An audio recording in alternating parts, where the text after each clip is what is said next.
Alors, bienvenue, très chers auditeurs. Tel que promis, on reçoit en entrevue ce matin deux charmantes personnes qui sont venues nous parler de la succession. Alors, quand on perd un proche, on doit faire des démarches de succession. Et puis, on reçoit deux personnes spécialisées un peu là-dedans pour venir nous conseiller ou, si on a des questions, vers qui qu'on peut se tourner. Alors, on reçoit un matin Anne Casavant, qui au service aux membres à Machtaouias pour le Péquagumit-Téquéken, et Amélie Bideschaine, notaire là, qui connaît vraiment là, comment on doit procéder là, pour faire une succession. Alors, bonjour. Bonjour Anne. Bonjour Amélie. Oui. Alors, vous êtes venu nous parler de un peu les démarches de succession ce matin. Alors, moi, je suis aussi en période de cette démarche-là. Fait que pour moi, là, ça donne bien de faire cette entrevue. Alors, quelles sont les premières étapes d'une succession qu'on devrait vraiment faire, là? Mais tout d'abord, je dois vous dire que on a, nous, une réalité qui nous est propre, les Premières Nations, c'est considérant la loi sur les Indiens qui s'applique dans nos communautés. Alors, la loi sur les Indiens, il y a l'obligation de la tenue d'un registre de membres. Et lors du décès d'un proche, il est important de déclarer le décès d'un proche. Donc ça, c'est une première étape qui est obligatoire pour tous les membres de la Première Nation. Puis ça se fait par des formulaires, je crois. Hein? En fait, ce qu'il faut faire, c'est idéalement... En fait, on vous propose, nous, le service aux membres de Péquagamilnut-Téquéken, de vous accompagner dans cette démarche-là. Et pour le faire, il est nécessaire d'apporter une preuve du décès, c'est-à-dire une attestation ou un certificat de décès. Alors ça, c'est une première étape, la déclaration du décès. Et l'autre étape principale, en fait, c'est l'ouverture d'un dossier de succession qu'on appelle. Encore une fois, c'est une démarche pour laquelle le service aux membres accompagne les gens. Alors, pour cette étape-là, il s'agit évidemment là, de fournir différents documents et aussi, il y a des formulaires à compléter, mais encore une fois, c'est le service aux membres, le personnel du service aux membres qui accompagne dans cette démarche-là.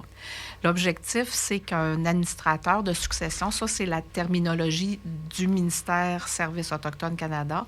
Dans d'autres cas, on va utiliser d'autres termes. Je vais laisser tout à l'heure Amélie, là, qui est plus spécialisée que moi en la matière, là, vous expliquer un petit peu peut-être certaines différences.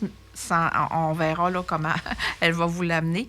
Mais ce qui est important, c'est que en fonction de différentes considérations, il est nécessaire que le ministère Services autochtones Canada nomme un administrateur de succession. Cette étape-là, elle est importante et ça s'applique dans les cas dans la situation où le défunt habitait dans la communauté, dans la réserve aussi, comme c'est indiqué là, dans la loi sur les Indiens.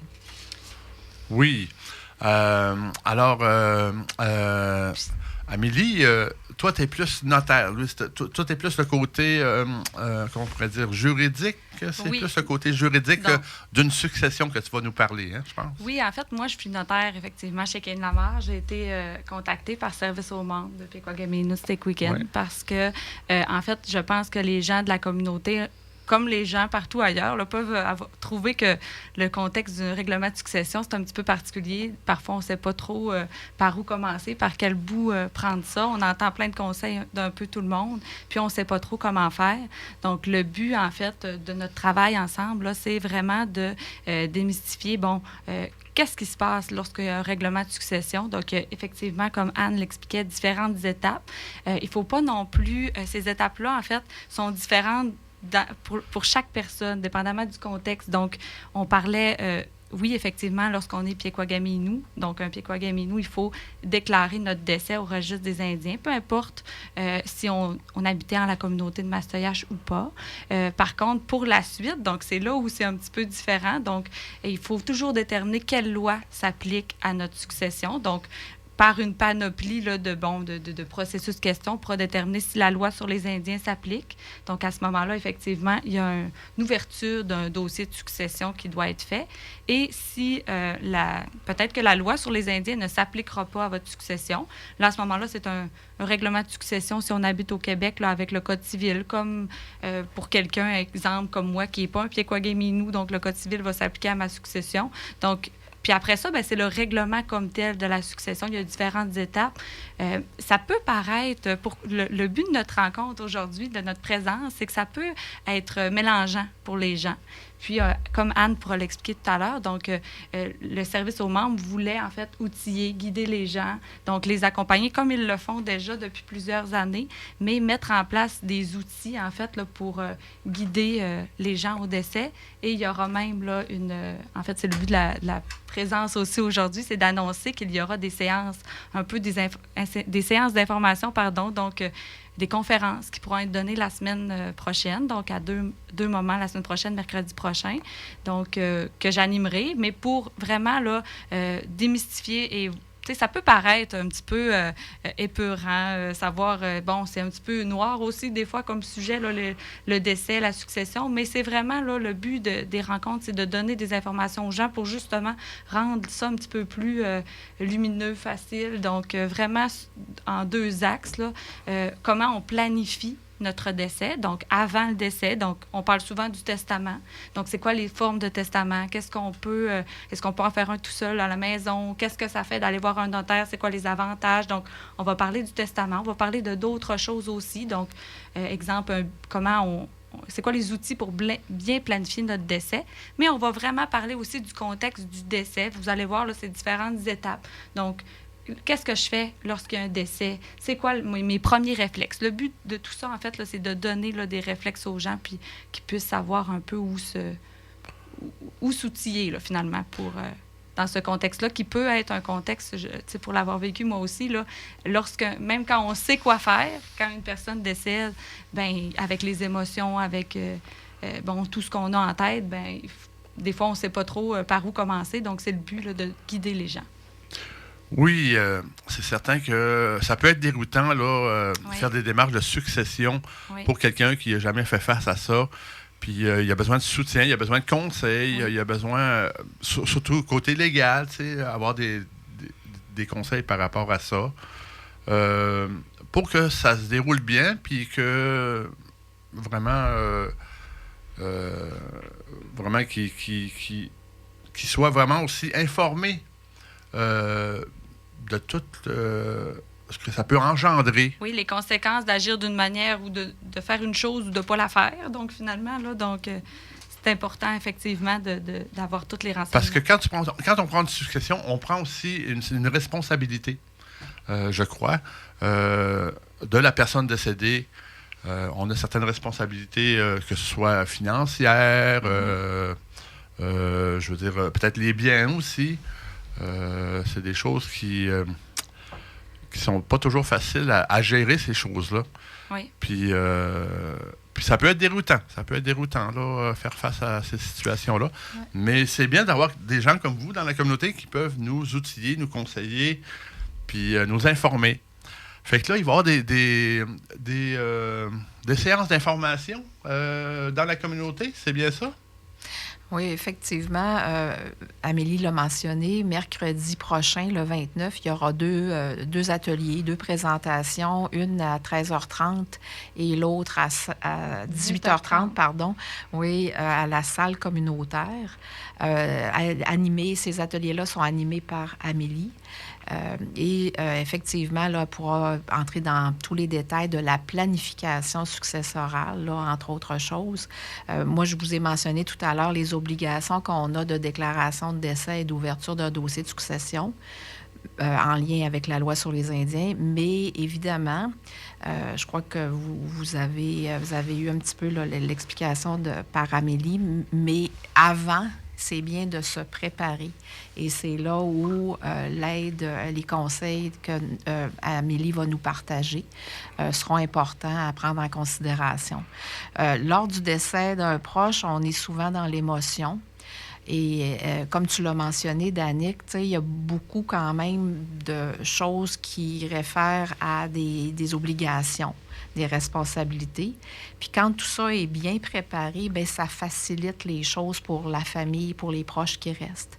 Alors, c'est un petit peu ça le message qu'on veut passer aux gens de la communauté, c'est que même si c'est un sujet qui n'est pas toujours facile à aborder, il reste que c'est quand même important, le plus possible, d'en parler, puis de régler des choses à l'avance ou de planifier des choses à l'avance plutôt pour que ça facilite le travail ou les choses à faire pour les proches après le décès de la personne. Puis dans les ateliers, on va vraiment aussi aborder ce point-là. Ça va vraiment être un atelier, si on veut, en deux volets, donc la planification avant le décès, mais qu'est-ce qui se passe concrètement? Si on vous parle des étapes, ça peut paraître encore un petit peu flou ce matin parce que là, on ne peut pas aller dans toutes les profondeurs de chacune de ces étapes-là, mais vous allez voir, puis c'est pas une conférence, je pense, vous allez voir, là, qui va être lourde. Là. C'est vraiment très simple. On a vraiment, nous, notre travail, analyser qu'est-ce qui s'applique pour être capable de le vulgariser puis l'expliquer en des mots simples aux gens pour qu'ils puissent bien comprendre là, ces étapes-là. Puis en plus, ils peuvent être guidés. On va les référer effectivement à service aux membres. Comme moi, j'ai reçu mon papier de succession la semaine dernière. Alors, le meilleur conseil que je pourrais vous demander, c'est qu'est-ce que je devrais faire en premier lieu quand je reçois le papier? En fait, sans rentrer dans les détails plus personnels à la situation, mais c'est aussi ce qu'on explique là, un petit peu dans le cadre de notre campagne de sensibilisation, c'est que nous, le service aux membres, on est là pour accompagner les gens. Alors, le service aux membres, on est situé au bureau au 1671 rue Ouiachuan et on est là avec l'agente Karine Bégin. Il y a moi aussi qui sommes là pour soutenir les gens, répondre aux questions. Mais effectivement, quand il y a une démarche qui est amorcée, parce que dans le cas que tu nous partages ce matin, oui. La démarche, elle a été amorcée. Donc, le ministère Services autochtones Canada, maintenant, te demande de répondre à des... justement, en lien avec la succession dite. Là, je ne donnerai pas de détails, bien sûr, mais tu dois, toi, remplir ces documents-là, oui. Dans lesquels probablement on te demande de consentir ou de refuser certaines choses. Encore une fois, on ne rentre pas dans les détails, mais encore pour rassurer les gens, c'est que quand il y a des questions, quand il y a des préoccupations, nous sommes là pour vous aider, vous accompagner. On n'aura peut-être pas toujours réponse précisément à toutes les questions, mais on va s'assurer, par contre, de vous accompagner ou de vous aider à obtenir des réponses aux questionnements. Parce qu'il y a comme un petit peu deux étapes là, lors d'un décès. C'est que souvent, les gens vont être référés à service aux membres. Donc, ils pourront les guider dans les premières démarches qu'on va expliquer dans la conférence. Donc, finalement, là, je dois déclarer mon décès au registre des Indiens. Quelle loi va s'appliquer à moi? Parce que, dépendamment de la loi qui s'applique à nous, on va prendre deux chemins différents. Donc, pour un Piekwa-Gaminou, c'est exemple, sans entrer dans les détails, là, donc si on habite dans la communauté ou à l'extérieur, ça peut changer des choses, ça peut changer le chemin à prendre. Donc, vous voyez, pour exemple, une même famille, un frère qui habite à une place peut se passer un chemin, puis une sœur qui habite en la communauté, ça peut être un autre chemin. Donc, vous voyez, même des fois, on se donne on se compare, là, des fois, dans un contexte de succession, on veut aller chercher de l'information auprès de nos proches, mais le but, nous, de notre démarche, c'est vraiment que les gens savent où se guider pour débuter, donc avec Service aux membres qui pourront vraiment vous dire quelle loi s'applique à vous, quelles sont les étapes. Puis ensuite, il y a toujours lors du règlement de la succession, là, d'accord, vraiment, on est dans le cœur du sujet, qu'on doit régler la succession de la personne décédée, les gens peuvent toujours se référer à leur propre notaire, donc à leur notaire de confiance, pour les guider dans ces étapes-là qui sont un petit peu méconnues. Comme par exemple, s'il n'y a pas eu de testament de fait... Encore une fois, ça va changer dépendamment du chemin qu'on va prendre, donc dépendamment de la loi qui s'applique. Si le Code civil s'applique, il va y avoir des choses à mettre en place, en fait, si on n'a pas de testament, ou si on a un testament qui est fait, mais pas devant un notaire. Donc, un testament qu'on aurait pu faire à la maison, nous-mêmes ou avec des témoins. Donc, il va y avoir des choses spéciales qui vont s'appliquer. Mais si c'est la loi sur les Indiens qui s'applique, c'est une autre manière carrément de faire. Donc, vous voyez, c'est pour ça que c'est difficile pour nous de donner une réponse générale, parce qu'on doit évaluer chaque situation spécifiquement pour vous dire exactement qu'est-ce qui s'applique. OK. Puis, je sais qu'une succession, ça peut s'adresser à plusieurs personnes de la famille. Oui. Puis, comment on doit démêler ça un peu, là? Je veux dire, quels seraient les meilleurs conseils, tu sais, quand il y a plusieurs personnes qui sont impliquées? Impliquées, en oui. fait, le meilleur conseil, puis c'est ce que je mentionne à tous mes clients, la meilleure chose, là, si vous voulez faire un cadeau à vos proches pour vous guider après décès, c'est de faire un testament. Parce que dans le testament, on peut justement, nous, comme personnes là, qui faisons notre testament, décider, bon, mais qui va s'occuper de ma succession? À qui je veux que mes biens aillent? Qui va s'occuper de mes enfants mineurs? Qui je veux nommer comme tuteur si j'ai des enfants mineurs au décès? Donc, il y a plein de choses qui vont être évaluées. À quel âge que je veux donner les sous, exemple, à mes enfants? Est-ce que Est-ce qu'il va y avoir une personne qui va être responsable du règlement de ma succession ou plusieurs? Donc, dans le testament, c'est vraiment le moment de tout régler un petit peu ces embûches, ces étapes-là pour que ce soit clair au décès. Parce que c'est souvent la difficulté quand c'est pas clair au décès, qu'est-ce qui se passe. Fait que le testament vient faciliter un peu ces démarches-là. Oui. La OK. planification, avant le prise décès. de décision, puis... C'est ça. Exactement. Donc, le testament est très important. Puis, on va voir dans les ateliers, on va parler aussi même du bilan patrimonial, un petit peu là, quand on veut bien planifier notre décès. Donc, oui, on fait un testament, mais d'indiquer à nos proches, bon, où sont nos choses importantes? Est-ce que j'ai un conseiller financier? Quelle est mon institution financière? Donc, donner un petit peu un clé en main aux gens qui vont régler notre succession. Puis, une fois qu'on est en contexte de succession, bien, qu'est-ce qui s'applique à nous? Alors, pour vraiment entamer des démarches, on doit communiquer avec le Pequawagami-Tequaken qui va nous aider à nous orienter encore. Là.